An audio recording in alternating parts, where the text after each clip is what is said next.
Pide lo que quieras que yo te lo daré. Pastor Esteban Bor.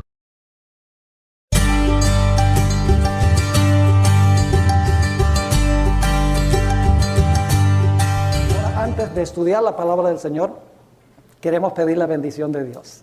Así que vamos a inclinar nuestros rostros y vamos a implorar la presencia del Señor. Padre Celestial, te damos gracias por el privilegio de estar aquí una vez más en este lugar. Queremos, Señor, escuchar tu voz. Solo tu voz hablando a través de tu palabra. Te pedimos, Señor, que esa palabra no regrese a ti vacía, sino que haga impacto en nuestro ser. Gracias, Padre, te damos por este hermoso día, lleno de bendiciones. Qué maravilloso eres. Y Padre, reclamamos tu promesa en este momento de tu compañía. Y te damos gracias por escuchar y por responder nuestra oración, porque te lo pedimos en el precioso nombre de tu Hijo, Cristo Jesús. Amén.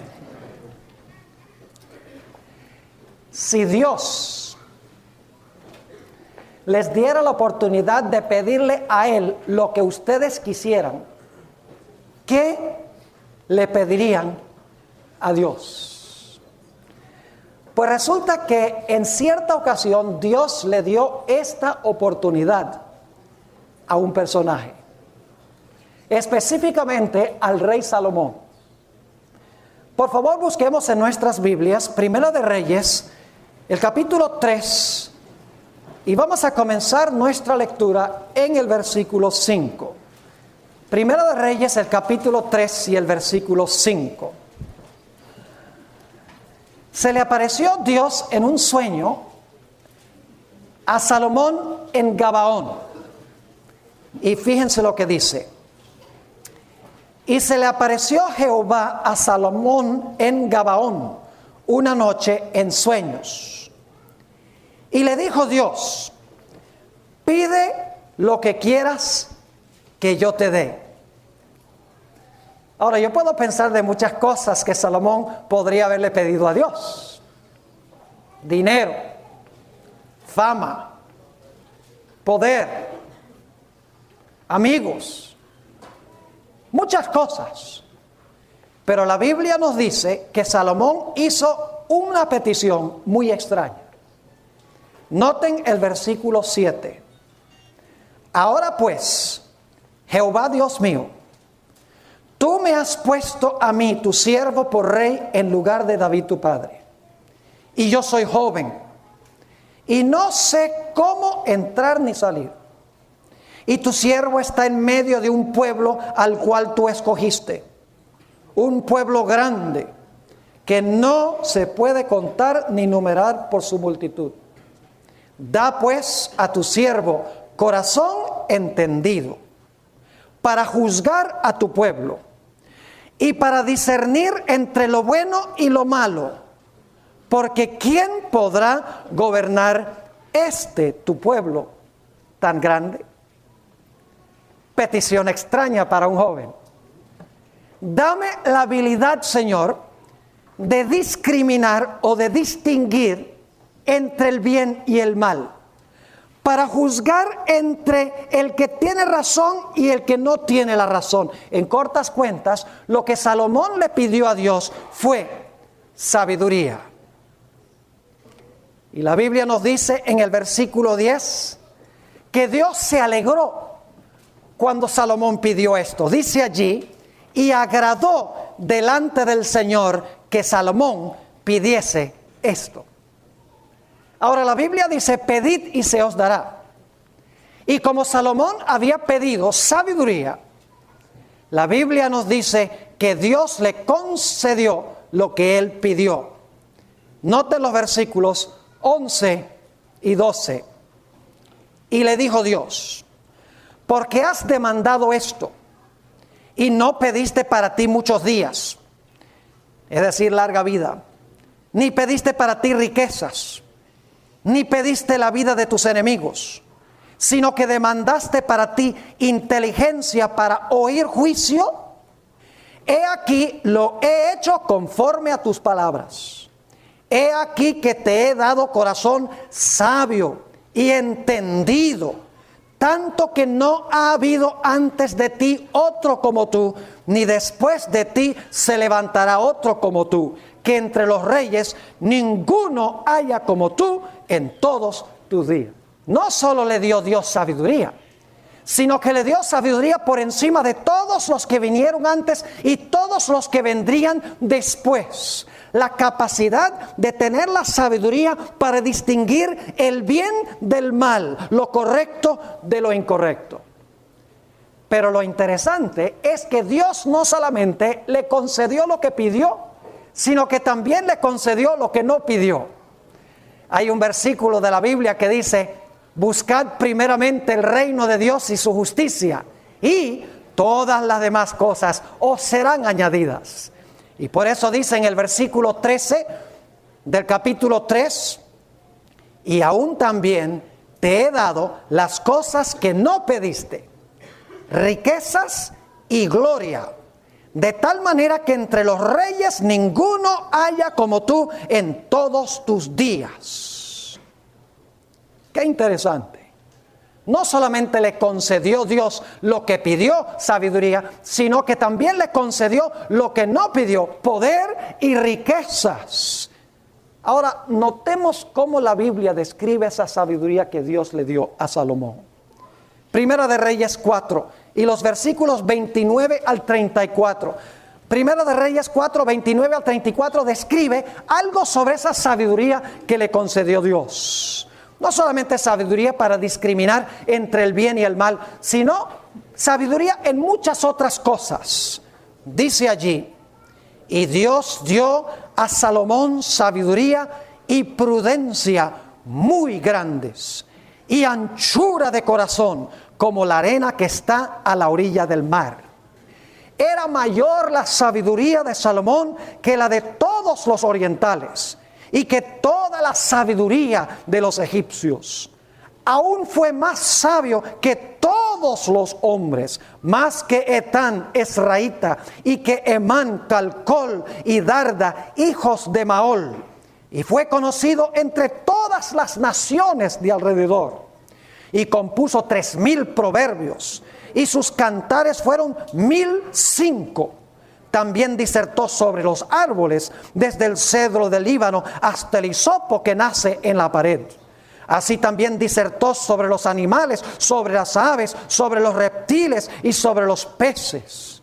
Y para oír la sabiduría de Salomón venían de todos los pueblos y de todos los reyes de la tierra, a donde había llegado la fama de su sabiduría. Un botánico, un zoólogo,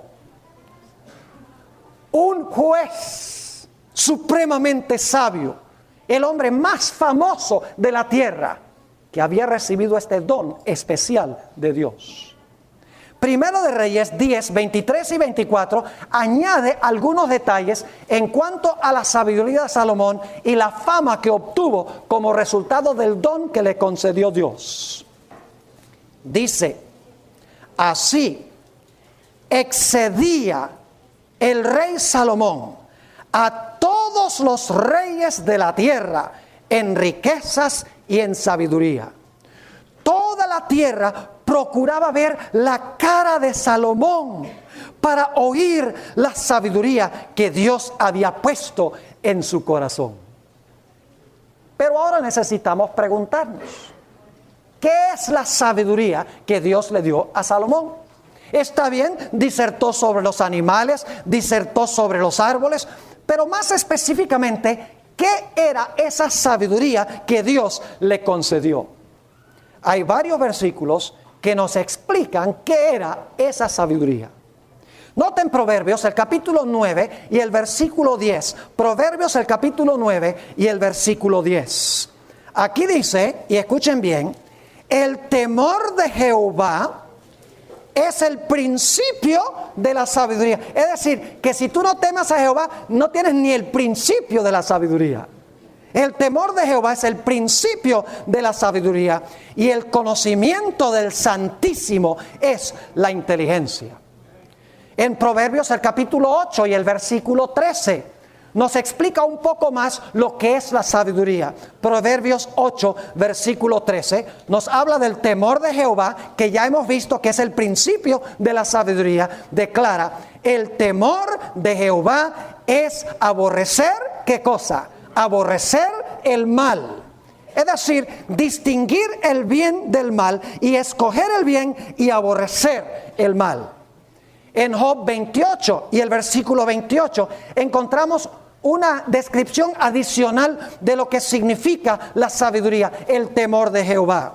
Dice allí, y dijo al hombre, he aquí que el temor del Señor es la sabiduría y el apartarse del mal, la inteligencia. Y luego, la historia de Primera de Reyes, el capítulo 3, nos da un ejemplo de la sabiduría que Dios le dio a Salomón. ¿Recuerdan la historia de las dos madres que vinieron reclamando un bebé que estaba vivo? Las dos decían, este bebé que está vivo es nuestro. Resulta que una de las madres se había rodado encima de su bebé en la noche y lo había matado. Y entonces había tomado el bebé de la otra. Y la mamá, claro, conocía a su bebé, dice, este bebé es mío. La otra decía, no, es mío. Y por lo tanto la Biblia dice que fueron a Salomón para que Salomón dijera quién estaba bien y quién estaba mal. ¿Cómo hubieran decidido ustedes en un mundo donde no había una prueba de ADN? Una situación difícil. Pero Salomón era un hombre muy sabio. Dios le había dado la capacidad de discriminar entre el bien y el mal, entre lo correcto y lo incorrecto. Y por lo tanto Salomón le dijo a un soldado, ven acá, saca tu espada, corta al bebé en dos y dale la mitad a una y la mitad a la otra.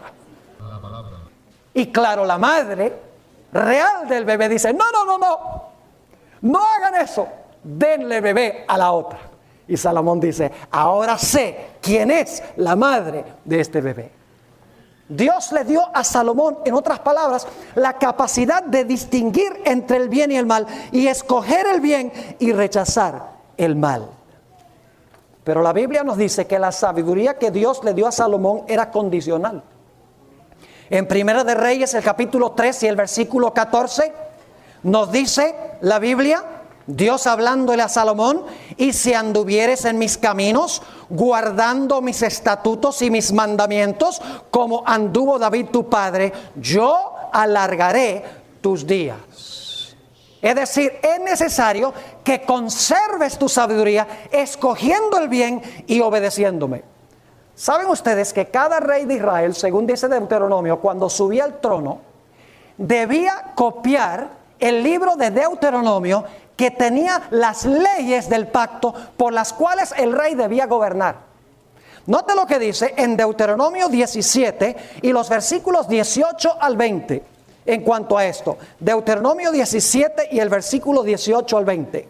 Dice, y cuando se siente sobre el trono de tu reino, de su reino, entonces escribirá para sí en un libro una copia de esta ley, del original que está al cuidado de los sacerdotes levitas, y lo tendrá consigo, y leerá en él todos los días de su vida, para que aprenda a temer a Jehová su Dios, para guardar todas las palabras de esta ley y estos estatutos, para ponerlos por obra, para que no se eleve su corazón sobre sus hermanos, ni se aparte del mandamiento a diestra ni a siniestra, a fin de que prolongue sus días en su reino, él y sus hijos en medio de Israel. Es decir, su sabiduría se encontraba en la ley de Jehová, que debía tener una copia, cargarla todo el tiempo y obedecer lo que encontraba en ese libro. Esa era su sabiduría. Y el plan de Dios era que la sabiduría de Salomón atrajera a todas las naciones a Israel. Ustedes conocen la experiencia de la reina de Saba, que vino y vio la prosperidad de Israel.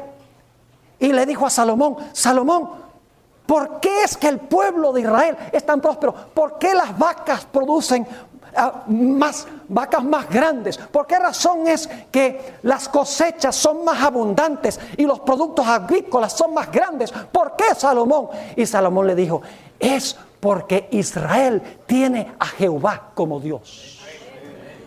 Y ella regresó y compartió el secreto del éxito del pueblo de Israel. Era el plan de Dios de que el rey Salomón compartiera esa sabiduría y que la verdad de Dios y el carácter de Dios se revelara a todas las naciones. Y ojalá que yo pudiera terminar el sermón aquí y decir: gloria al Señor, Salomón reveló a Dios y vivieron felices para siempre. Pero no lo puedo hacer, porque la Biblia nos dice que hubo una segunda etapa de la vida de Salomón. Una etapa que contrajo cuando estaba en sus mejores años. La Biblia nos dice que lentamente Salomón, el hombre más sabio de la tierra, se convirtió en el hombre más fatuo de la tierra. Dos cosas lo llevaron a su caída. Primera de Reyes, el capítulo 10 y el versículo 14 y 15, nos dice que las riquezas lo llevaron a su caída. Dice allí, hablando de la entrada de Salomón, el peso del oro que Salomón tenía de renta cada año, ahora escuchen el número, era 666 talentos de oro, sin lo de los mercaderes o lo de la contribución de especies, o lo de todos los reyes de Arabia y de los principales de la tierra. Esto viene inmediatamente antes del capítulo 11, a donde nos dice que Salomón apostató de Dios. Es decir, llegó a confiar en las riquezas, en la prosperidad material. Se olvidó de lo que dice Deuteronomio 8:18, donde declara: si no, acuérdate de Jehová tu Dios, porque Él te da el poder para hacer las riquezas, a fin de confirmar su pacto que juró a tus padres, como en este día. El segundo elemento de la caída de Salomón fue matrimonios con mujeres paganas. Unirse en yugo desigual con las mujeres mundanas. Hacer alianzas a través de matrimonios con naciones paganas. Nos dice en Primera de Reyes, el capítulo 11 y el versículo 1 al 5, en cuanto a este aspecto de la caída de Salomón. Pero el rey Salomón amó, además de la hija de Faraón, a muchas mujeres extranjeras, a las de Moab, a las de Amón, a las de Edom, a las de Sidón y a las Eteas, gente de las cuales Jehová había dicho a los hijos de Israel: no os llegaréis a ellas, ni ellas se llegarán a vosotros, porque ciertamente harán inclinar vuestros corazones tras sus dioses. A estas pues se juntó Salomón con amor, y tuvo 700 mujeres reinas y 300 concubinas. Y sus mujeres desviaron su corazón. Y cuando Salomón era ya viejo, sus mujeres inclinaron su corazón tras dioses ajenos, y su corazón no era perfecto con Jehová su Dios, como el corazón de su padre David, porque Salomón siguió a Astoret, diosa de los sidonios, y a Milcom, ídolo abominable de los amonitas. Ahora escuchen lo que dice el espíritu de profecía en Patriarcas y Profetas, la página 38. Dice: a medida que sus inclinaciones cobraban ascendientes sobre la razón, aumentaba su confianza propia y procuraba cumplir a su manera el propósito del Señor. Razonaba, ahora escuchen el razonamiento, razonaba que las alianzas políticas y comerciales con las naciones circundantes comunicarían a esas naciones un conocimiento del Dios verdadero, y contrajo alianzas profanas con una nación tras otra. Con frecuencia estas alianzas quedaban selladas por casamientos con princesas paganas. Los mandamientos de Jehová eran puestos a un lado a favor de las costumbres de aquellos otros pueblos. Me hace pensar de algunos jóvenes que se unen en yugo desigual, tienen un novio o una novia que no son creyentes, que no son fieles, y dicen: no, pastor, yo la convierto. No, pastor, yo lo convierto. Mucho cuidado con esa forma de pensar, porque de esa forma pensó el rey Salomón. Dos fuentes de caída: la prosperidad y la riqueza, y en segundo lugar, las alianzas con el mundo a través de matrimonios ilícitos, problemas en el área del sexo. Ahora escuchen bien, la apostasía no se realizó de la noche a la mañana. Fue un proceso lento, un proceso gradual y casi imperceptible. En el espíritu de profecía, en el libro Profetas y Reyes, dice la sierva del Señor lo siguiente, escuchen la terminología: tan gradual fue la apostasía de Salomón, que antes que se diera cuenta de ello, se había extraviado lejos de Dios. Casi imperceptiblemente comenzó a confiar cada vez menos en la dirección y bendición divinas y cada vez más en su propia fuerza. Poco a poco fue rehusando a Dios la obediencia inquebrantable que debía hacer de Israel un pueblo peculiar y conformándose cada vez más estrechamente a las costumbres de las naciones circundantes, cediendo a las tentaciones que acompañaban sus éxitos y sus honores, se olvidó de la fuente de su prosperidad. Y la Biblia nos dice que Salomón adoptó la filosofía Playboy. Comamos y bebamos, que mañana moriremos. Let us eat, drink and be merry, for tomorrow we die. No negó ninguna comodidad, ningún placer se negó. Tan lejos se apartó de Dios. La sierva de Dios nos dice que su alejamiento de Dios fue tan radical que parecía su caso no tener esperanza. Escuchen lo que dice la sierva del Señor en Profetas y Reyes. Después de haber sido uno de los mayores reyes que hayan empuñado el cetro, Salomón se transformó en licencioso, instrumento y esclavo de otros. Su carácter, una vez noble y viril, se trocó en enervado y afeminado. Su fe en el Dios viviente quedó suplantada por dudas ateas. Imagínese, varonil y ahora se vuelve afeminado. Y nos dice la Biblia y el espíritu de profecía que entretuvo ideas ateas. Sigue diciendo, la incredulidad destruía su felicidad, debilitaba sus principios y degradaba su vida. La justicia y magnanimidad de la primera parte de su reinado se transformaron en despotismo y tiranía. Así de lejos cayó Salomón. Salomón describe esta etapa de su vida en varios textos del libro de Eclesiastés. Vayan conmigo a Eclesiastés, el capítulo 2 y el versículo 8, para que vean cómo Salomón describe esta etapa de su vida apartado de Dios, para que vean cuál era su filosofía de vida. Este hombre más sabio de la tierra, que se convirtió ahora en el más fatuo de la tierra. Es más, me gusta decir en inglés, from a wise man, he became a wise guy. Eclesiastés, el capítulo 2 y el versículo 8. Dice Salomón, me amontoné también plata y oro, y tesoros preciados de reyes y de provincias. Me hice de cantores y cantoras, de los deleites de los hijos de los hombres, y de toda clase de instrumentos músicos. Le gustaba la música. Y no crean ustedes que era la música clásica. Era música bailable. Ustedes lo pueden leer allí en el libro de Eclesiastés. En el capítulo 5 y el versículo 18, dice Salomón en cuanto a esta etapa de su vida. Dice, y esto no suena como una filosofía de vida cristiana. Dice, he aquí, pues, el bien que yo he visto. Que lo bueno es comer y beber y gozar uno del bien de todo su trabajo con que se fatiga debajo del sol todos los días de su vida que Dios le ha dado, porque esta es su parte. Fíjense, qué filosofía de la vida. Este es el bien que yo he visto, comer y beber y disfrutar la vida.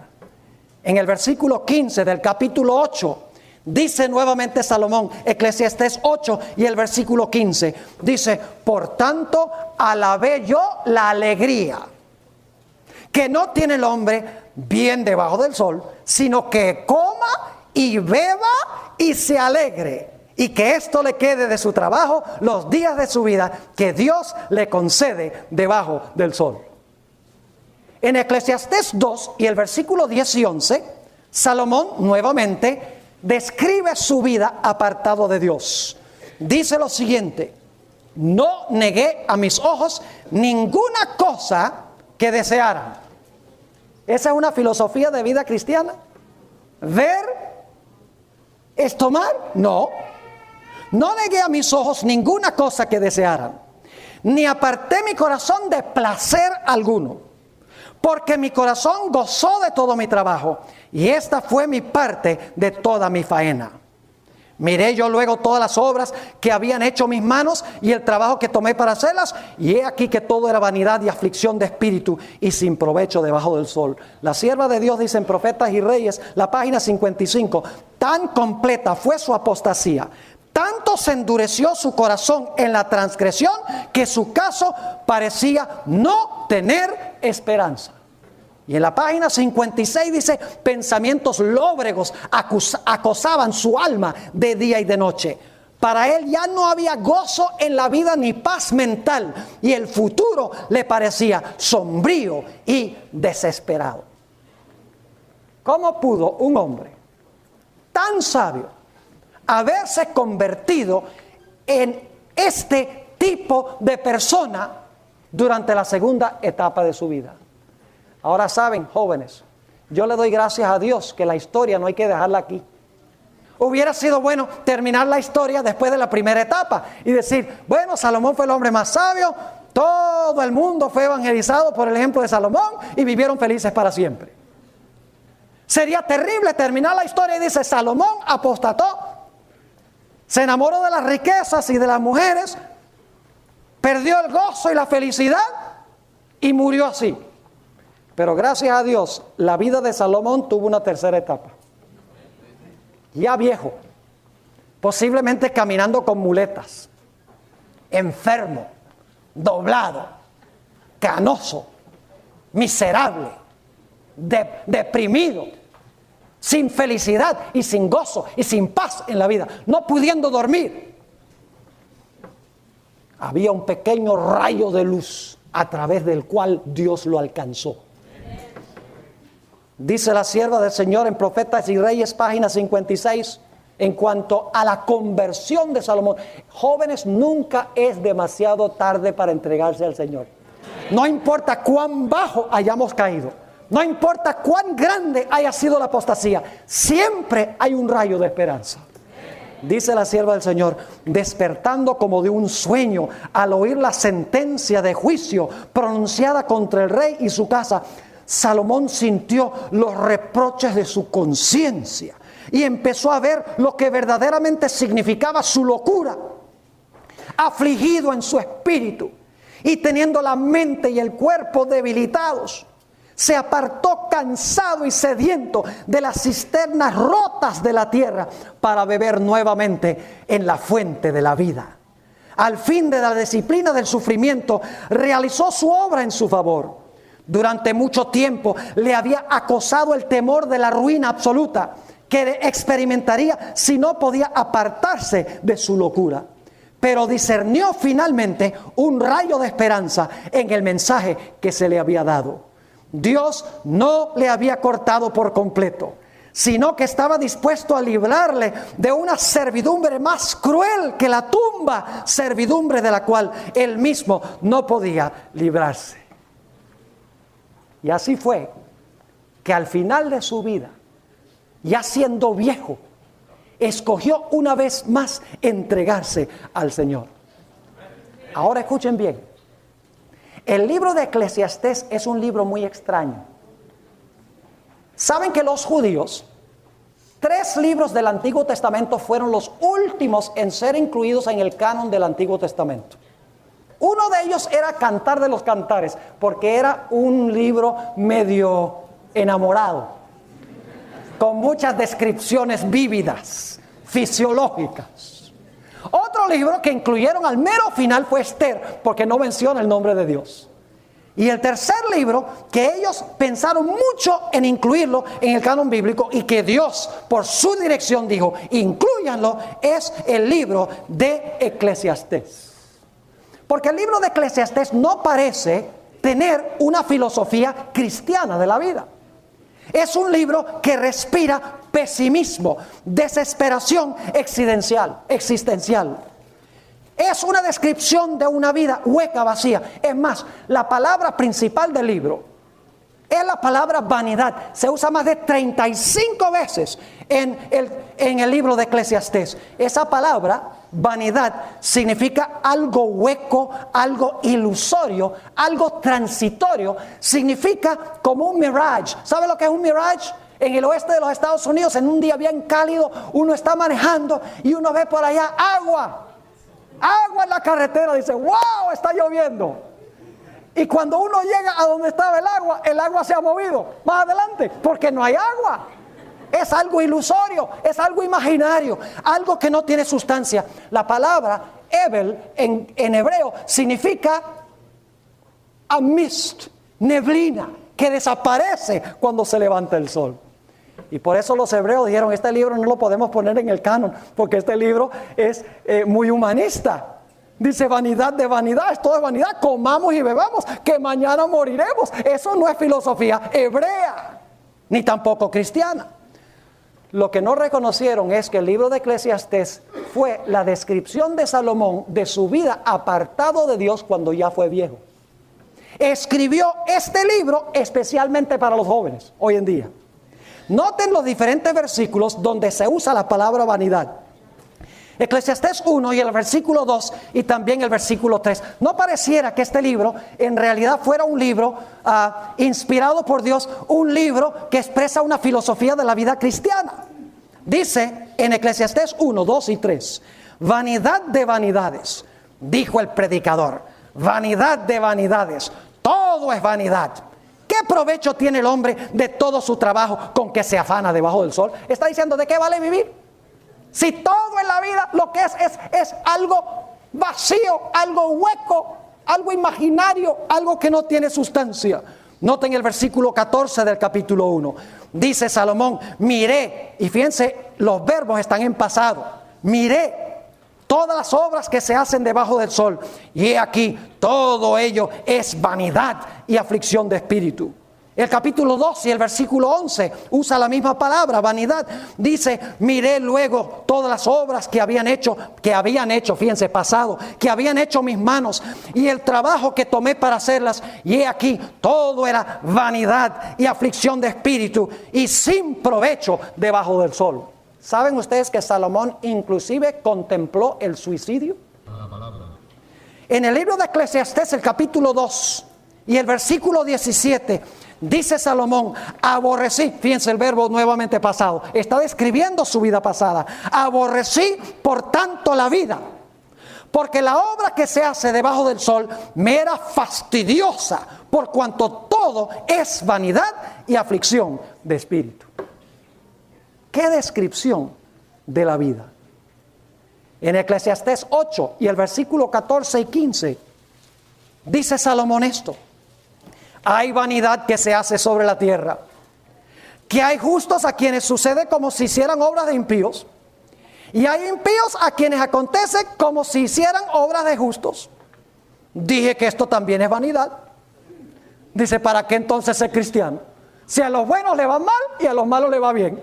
Sigue diciendo, por tanto, por esto, porque yo vi la vida así, dice, por tanto, alabé yo la alegría que no tiene el hombre bien debajo del sol, sino que coma y beba y se alegre, y que esto le quede de su trabajo los días de su vida que Dios le concede debajo del sol.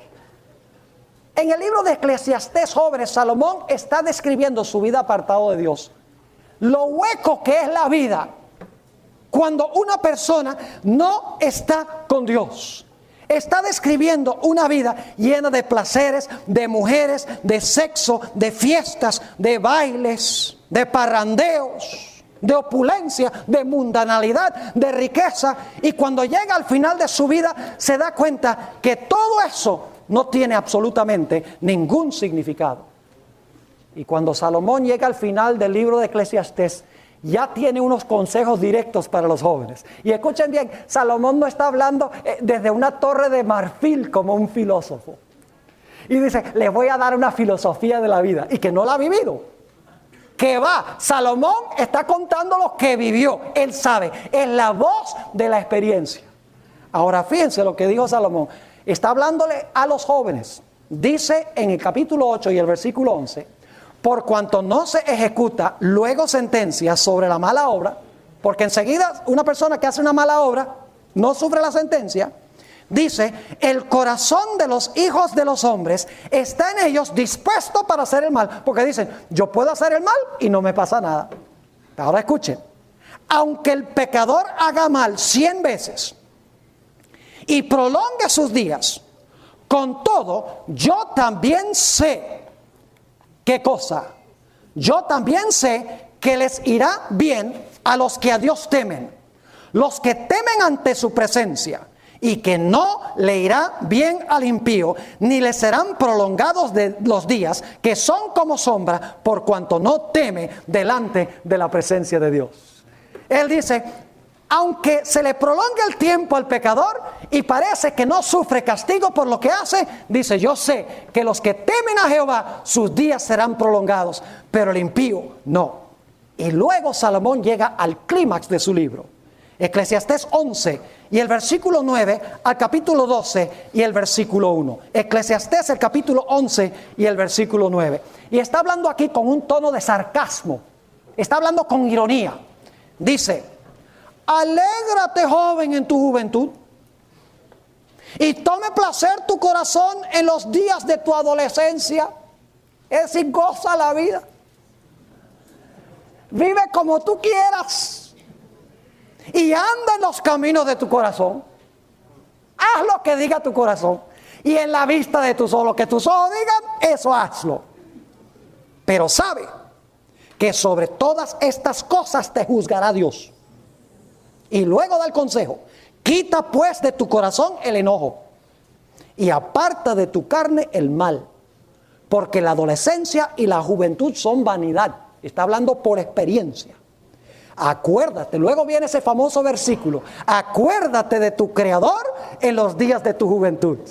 Antes que vengan los días malos son los días de los viejitos. Dice, antes que vengan los días malos y lleguen los años, dice, como yo cuando llegué a ser viejo, dice, y lleguen los años de los cuales digas, no tengo en ellos contentamiento. Y luego Salomón termina en forma magistral su libro. El consejo a los jóvenes. Al final del libro, los últimos 2 versículos, dice, el fin de todo el discurso oído es este. Teme a Dios y guarda sus mandamientos, porque esto es el todo del hombre. Porque Dios traerá toda obra a juicio, juntamente con toda cosa encubierta, sea buena o sea mala. Dice, si no entendiste nada de lo que dije en el libro, el meollo es este. Teme a Dios y guarda sus mandamientos, porque este es el todo del hombre, porque Dios algún día te traerá juicio. Y entonces al malo que le va bien, se va a revelar que le va a ir mal como se merece. La sierva del Señor nos dice, en el tomo 3 del comentario bíblico, página 1164, sobre el libro de Eclesiastés. El libro de Eclesiastés fue escrito por Salomón en su vejez. Después que había comprobado que todos los placeres que aporta el mundo no son sino vacíos e insatisfactorios. En este libro demuestra cuán imposible es que las vanidades del mundo satisfagan los anhelos del alma.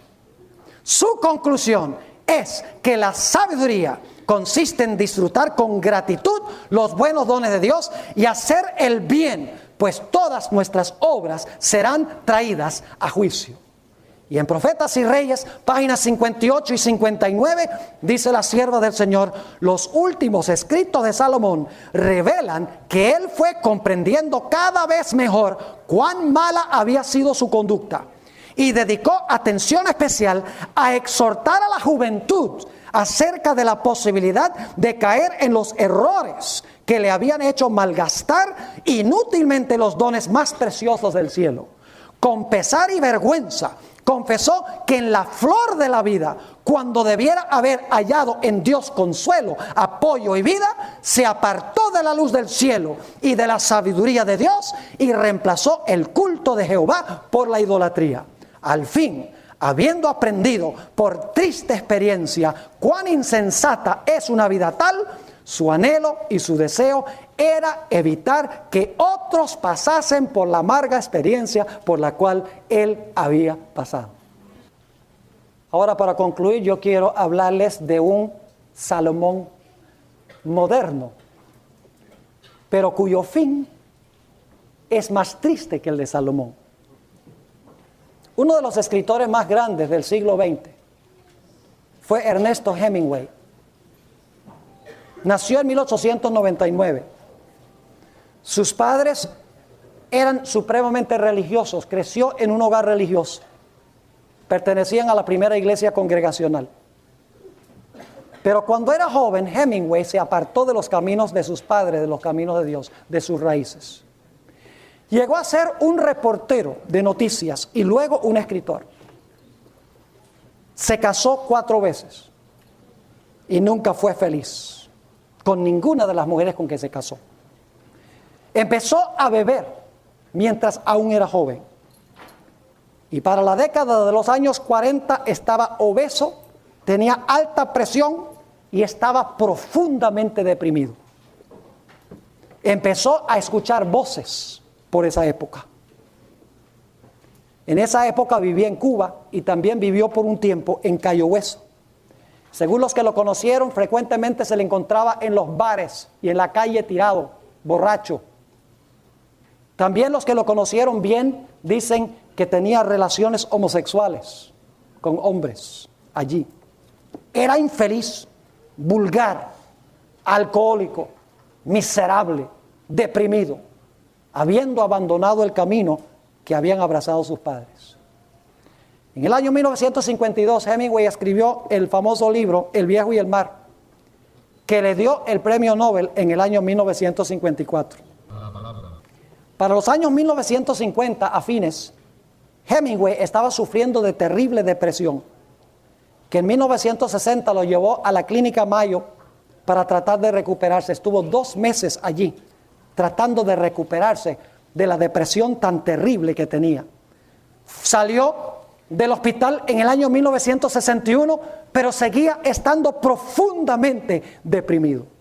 Yo creo que el libro El viejo y el mar es una autobiografía simbólica de Hemingway. En realidad, muchos desconocen el hecho de que Hemingway estaba fascinado con el libro de Eclesiastés. Es más, escribió una novela que se llama El sol también se levanta, The Sun Also Rises. Una expresión que se usa muy a menudo en el libro de Eclesiastés. Y hay algunas de sus novelas que son tan vulgares que ni siquiera se han publicado todavía. La historia del viejo del mar es la historia de un pescador cubano que se llamaba Santiago. Ya estaba viejo. Su cuerpo estaba cicatrizado y marcado por los muchos años como pescador.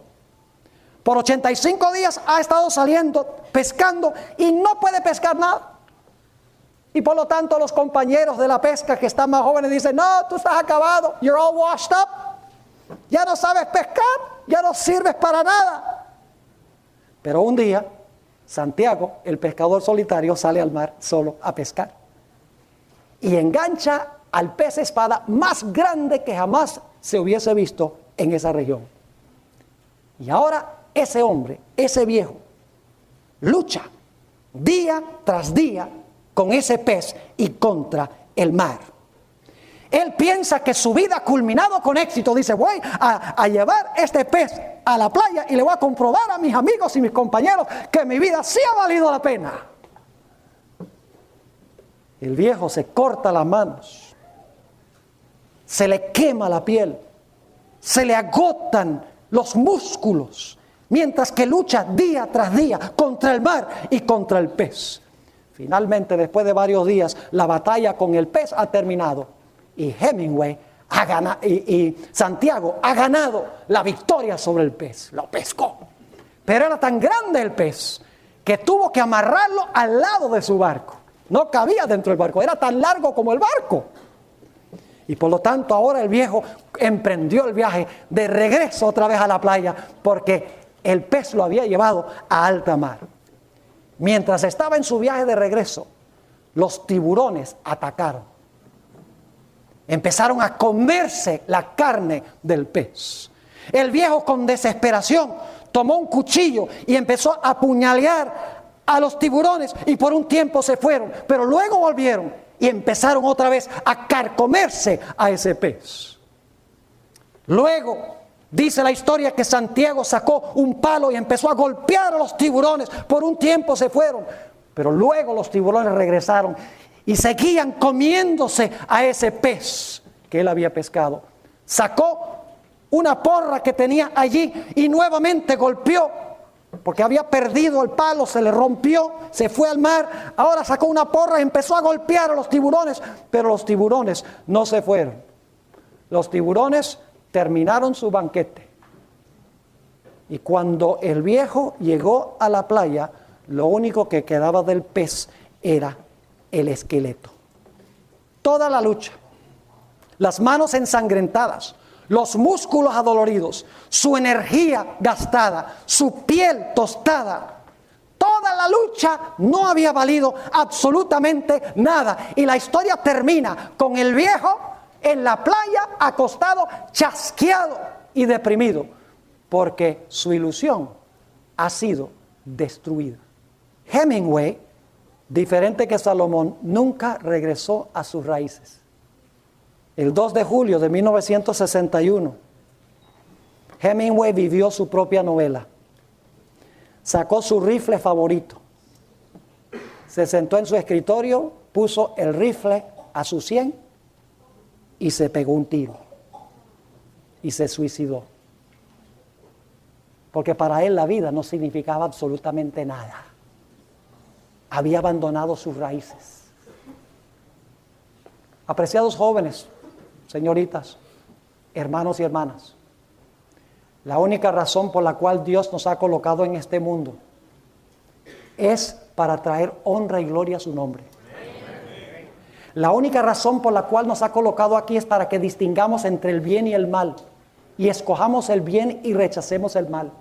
Que vivamos sabiamente. Pero tan trágico que muchos jóvenes dicen, no, yo lo que quiero es salir al mundo, vivo un buen rato, disfruto la vida, veo cómo es, y entonces luego al final regreso a Dios.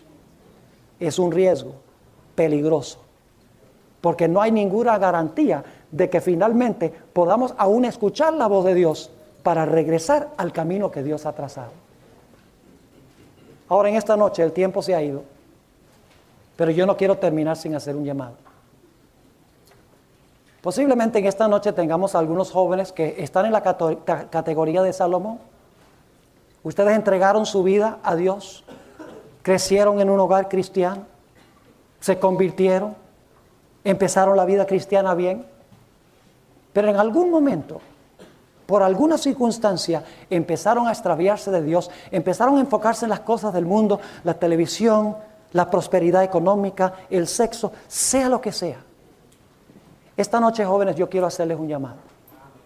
Hay alguien aquí en esta noche que está en esa categoría, que se ha extraviado de los caminos de Dios y quiere decirle al Señor Jesús, yo quiero regresar ahora en los días de mi juventud y quiero dedicarte mi vida completamente para que todas mis energías y mis fuerzas puedan ser usadas para tu honra y tu gloria. ¿Hay algún joven en esta noche que quiere levantar la mano y decir eso? Podría pedirte que vengas al frente. Yo quiero que vengan al frente. Yo quiero tener una oración con ustedes. No nos fijemos en quiénes vienen al frente. Dios sabe la condición y la situación de cada uno. Si tú estás en esa categoría, si necesitas reconsagrar tu vida al Señor Jesús, te invito a que vengas al frente. No hay nada más importante que entregar nuestra vida a Dios cuando tenemos energía y fuerza. Gloria al Señor. Qué lindo grupo. Gloria a Dios. Gloria a Dios. ¿Alguien más en esta noche? No te pongas a pensar de lo que digan otros y de lo que va a pensar otros. Eso no interesa. Ahorita nosotros estamos respondiendo a Dios. Nos importa solamente lo que piensa y lo que dice Dios. Más nadie. Gloria al Señor. Qué lindo grupo. Saben que el Señor Jesús los acepta en esta noche. Señor, hay gozo en el cielo. La Biblia dice que hay gozo en el cielo por un solo pecador que se arrepiente. Y mire, tenemos muchos más que uno aquí. Gloria al Señor. Los ángeles cantan en el cielo. ¿Alguien más que quiere responder a este llamado en esta noche? Yo quiero orar. Yo quiero tener una oración de consagración especial. No deje pasar esta oportunidad. Yo quiero preguntar de los jóvenes que están sentados, tal vez no se han extraviado del Señor, pero ¿cuántos en esta noche quieren renovar una vez más su entrega al Señor Jesús y decir, Señor Jesús, ahora yo reconfirmo que mi vida será tuya y solamente tuya? Y te voy a dedicar todas mis fuerzas para traer honra y gloria a tu nombre y para ayudar en la terminación de tu obra. Vamos a inclinar nuestros rostros y vamos a tener una palabra de oración, tanto por los que han reconfirmado su decisión y por aquellos que han venido al frente. Padre Celestial, es con humildad que venimos a ti en esta noche. No somos nada, somos pecadores miserables, necesitados cada instante de tu gracia. Pero al mismo tiempo, Padre, te damos gracias porque en Jesús ya no somos nada, sino que somos importantes en tu reino. Padre, te doy gracias por la decisión que ha sido tomada esta noche, por todos los que se han colocado de pie, reconfirmando su entrega al Señor Jesús. Padre, te ruego que no permitas que el mundo, que las riquezas, que el sexo, que cualquier otra cosa pueda desviar nuestro enfoque de consagrarnos sin reservas a ti y de terminar tu obra por tu poder en esta tierra. Padre, te doy gracias por aquellos jóvenes que han venido al frente, han tenido luchas, tal vez su vida cristiana se ha ido un poco al piso, se han desviado del camino. Te doy gracias que tu Espíritu Santo los impulsó a venir al frente en esta noche. No es fácil pararse enfrente de los demás jóvenes para hacerlo, pero lo hicieron para agradarte a ti. Padre, te ruego que esta misma noche tú entres a su mente y su corazón. Y Padre, recíbelos una vez más en tus brazos, en tus manos. Y te ruego, Señor, que mantengas alejado al enemigo y que estos jóvenes preciosos puedan dedicar por tu poder todas sus energías y fuerzas para traer gloria a tu nombre y para alcanzar a los que perecen en el mundo y en el pecado. Gracias, Padre, por haber estado con nosotros y gracias por escuchar y responder nuestra oración, porque te lo pedimos en el precioso nombre de tu Hijo, Cristo Jesús. Amén. En comentario destacado tienes el link a la lista de sermones.